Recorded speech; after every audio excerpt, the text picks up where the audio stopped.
अभी भी न समझे हो तो हमारे पूरे भारत देश में राज्यसभा है, विधानसभा है, लोकसभा है ना, मिलिट्री भी है, सिविलियन भी है, पर पूरे देश की बागडोर एक व्यक्ति के हाथ में है।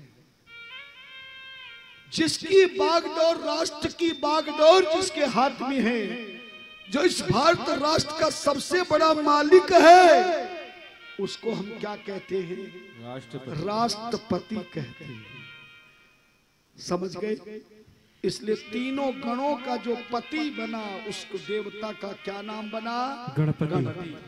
इसीलिए जब भी गणपति गणेश की पूजा ब्राह्मण देवता कराते हैं तो सुपारी पे कलावा बांध करके साथिया बना करके रख करके और मंत्र भी वही बोलते हैं, गणनान्त्वा गणपति गंगावामय। हम उस गणपति की पूजा कर रहे हैं जो गणों के मालिक है।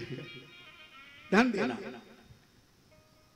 जब कार्तिक जी गंगा को हो गए तो शिव जी ने प्रार्थना की कि मैं तो मां नहीं बन सकती, पर गर्भ से अगर बच्चे को पैदा नहीं कर सकती तो कोई उपाय बताओ, मैं मां बन जाऊं। शिव जी ने कहा तो गणपति गणेश की पूजा कर। माता ने वही सुपारी पे कलावा दुर्वा घास बांध के इसी मंत्र का जाप किया, ओम गंग गणपते नमः, ओम गंग गणपते नमः, ओम गंग गणपते नमः, ओम गंग गणपते नमः। गणेश गणपति जी प्रसन्न हो गए, प्रकट हो गए। कहो देवी क्या मांगना चाहती हो? बोले मुझे पुत्र चाहिए। बोले कैसा चाहिए? बोले आप जैसा पुत्र चाहिए। गणपति गणेश ने कहा माता मेरा जैसा तो मैं ही हूं, अगर मेरा जैसा ही पुत्र चाहिए तो जा मां, जिस दिन तू अपने शरीर की शक्ति को इकट्ठा करके जल लेकर मेरा आह्वान करेगी, मैं गणपति खुद तेरा बेटा बनकर के प्रकट हो जाऊंगा। दूसरी बात, आपको जब भी गणपति गणेश की कथा सुनाते हैं तो लोग कहते मैल से पैदा हुए हैं। ये मैल शब्द नहीं है, ये मेल शब्द है। क्या शब्द है? मेल। मेल मानी दो व्यक्तियों का मिलान को मेल कहते हैं। जैसे पति और पत्नी के मेल से संतान पैदा होती है, ऐसे ही देवताओं के मेल से, शक्ति के मेल से जो शक्ति रूप गणपति गणेश पुत्र बन के आए, वो गणपति और पार्वती दोनों का मेल हो गया, वचन हो गया, वरदान मिल गया। पहला शब्द। दूसरा, इसी मैल शब्द की जगह मैर शब्द है, एल की जगह आर है, लट्टू की जगह रथ है, तो मैल की जगह क्या बोलोगे? मैर। और मैर का अर्थ होता है उबटन। उबटन तो जानते होंगे, शादी में लगाया जाता है।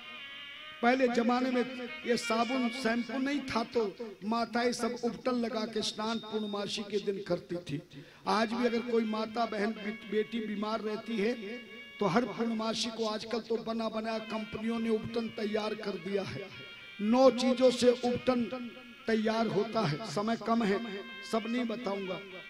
आप हर पूर्णमासी को पूरे शरीर में उबटन लगाकर तब आप गर्म पानी से स्नान करें। उबटन का स्वभाव है, जब उबटन हम गीला लगाते हैं तो 10 मिनट में वो सूख जाता है, फिर उसके लोथड़े को पूरे शरीर से उतारा जाता है, फिर गर्म पानी से स्नान करो। माताओं की बीमारी जिंदगी में शरीर में नहीं आएगी। ध्यान देना। योग और प्रणाम क्यों किया जाता है?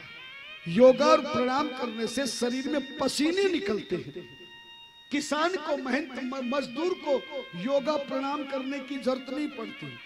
योगा प्रणाम मेहनत मजदूरी का अर्थ होता है शरीर में पसीने रोजाना कम से कम 1 घंटे तक निकलने चाहिए।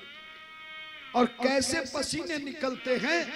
आप सुबह हमारे पास कमरे में आ जाना, हम अपना तौलिया तुम्हें देंगे, पूरा पसीनों में पूरा गिलास भर जाता है। हमारे विज्ञान के अनुसार शरीर में 33 कोटि छिद्र हैं। उन छिद्रों को खुला रखो तो शरीर की सारी बीमारी छिद्रों से बाहर निकल जाती है।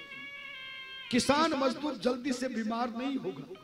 एक सीमेंट को आप हाथ लगा के देखिए, तुम्हारे हाथ में पूरा जल जाएगा, है ना, दर्द हो जाएगा, पक जाएगा। मजदूर रोजाना सीमेंट में हाथ रखता, फिर भी कुछ नहीं होता। धन्यवाद। इसलिए उबटन लगाकर इन शरीर के छिद्रों को खोला जाता था। आजकल मॉडर्न जमाने में ये माता बहन बेटियां जो पढ़ी लिखी MA BEd PhD D.Litt पता नहीं क्या क्या, पर तुम्हें न कुछ भी नहीं सिखाया गया है। हर नारी को पूर्णमासी के दिन उबटन से शरीर में लगाकर चेहरे से लेके पूरे शरीर में उबटन लगाई, 15-20 मिनट तक बाथरूम में बैठ जाइए और उसके बाद उस उबटन को उतारिए, उतार करके उसे अलग रख दीजिए और गर्म पानी से शरीर को साफ करिएगा। आपके शरीर में जिंदगी में कभी कोई बीमारी, बेकारी, लाचारी नहीं आई। नारियों के लिए परम सुख है। पहले मुल्तानी मिट्टी से बाल धोए जाते थे तो बड़े बड़े बाल होते थे। आज ये शैम्पू ने सारे बालों की दुर्दशा कर दी है। 20 साल की उम्र में ही सफेद बाल हो जाते हैं। फिर एडवर्टाइज आता है कि सफेद बालों को कैसे काला किया जाए।